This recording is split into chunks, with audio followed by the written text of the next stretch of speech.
Alright, I'm going to solve a problem that is structurally very similar to the mini quiz that we had today. And if you can follow my methods, they should give you an excellent framework in which to finish off the quiz. So here I have a function that is not exactly the same as yours that we had in the mini quiz. Okay. And I first asked you to find the asymptotes and sketch the graph. So I'm going to find the asymptotes of this function and sketch the graph. Asymptotes, horizontal asymptotes,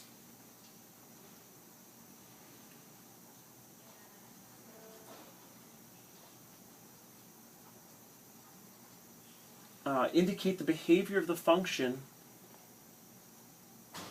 at the limits when x goes to plus or minus infinity. Here, the limits, the behavior of this function can be seen. Now that's when x becomes very large. So this looks like we have, when x becomes very large, the numerator is going to go towards infinity. This is going to go towards, these 4's won't really matter. This is going to go towards negative 2 times infinity. So maybe, if I was to guess, I'm going to say it's going to go towards negative 1/2. But because x is going towards infinity, we could multiply top and bottom by 1 over x, and anything that's going to infinity, you don't worry about it when it's in denominators, because that term will just go to 0. So let's look at what happens to this function if we just massage it a bit to try and strategically place the x's in denominators.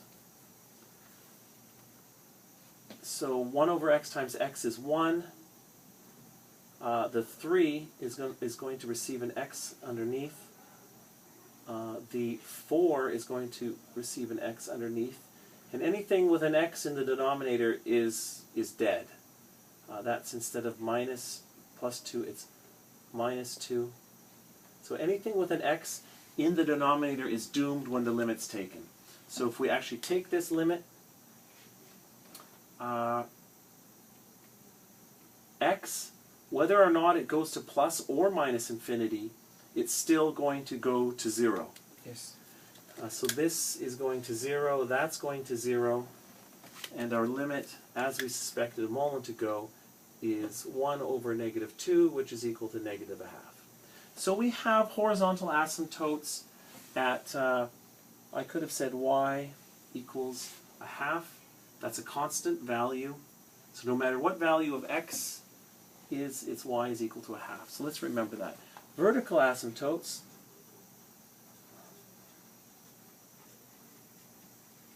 they occur when the function explodes towards infinity, and that often happens when x goes to a, and we want to know what that value of a is such that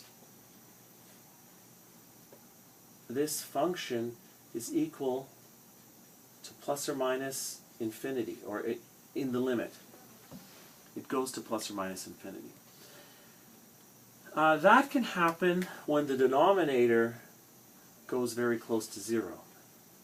So when 4 minus 2x is equal to 0,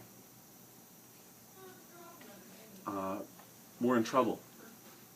This equation is going to blow up. So let's see, when is that the case? 4 equals 2x. This is the case when x is equal to 2. So when the limit goes to 2, positive or negative, we're expecting some danger. So let's look at what happens for the limit as x goes to 2 from the negative side. X plus 3 doesn't change. It's going to be some number. Let's Let's see. So let's imagine x is this is not -2. This is 1.9. When x is 1.9, it's just a little bit less than 2. This is going to be a little bit less than 4. So this is going to be a small positive number. So this is a positive number under here. On top, this is going to be a positive number. So the limit as x goes to 2 goes to positive infinity from the negative side. And now let's look at the limit as x goes to 2 from the positive side. X plus 3, 4 minus 2x. Now let's pretend x is 2.1. So we have 2 times something that's just a little bigger than 2, making this a little bigger than 4, negative. So this is going to be a negative value. Up top, it's still going to be a positive value. So this is going to negative infinity. All right, so we can quickly put together a graph. We know we have a horizontal asymptote at y equals -1/2. So I'm going to call this 1, like that. -1/2.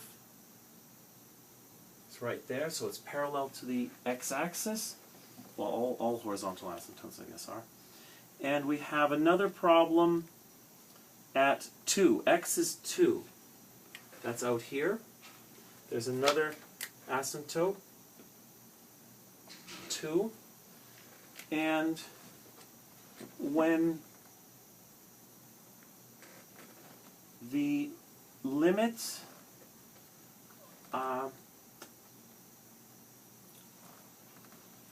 when 2 is just to the left, when x is just to the left of 2, it's positive infinity. So our function is going to come down from positive infinity for values less than 2. And when it's just a little greater than 2, it's coming from negative infinity. So I know my curves are coming down from positive infinity, and they're going to approach this horizontal asymptote. I'm going to use a different color than purple. Swoops down, comes towards the asymptote, comes up from negative infinity, but doesn't pass the asymptote. So we have some kind of curve like this. All right, that's our sketch, and that's the end of the first video.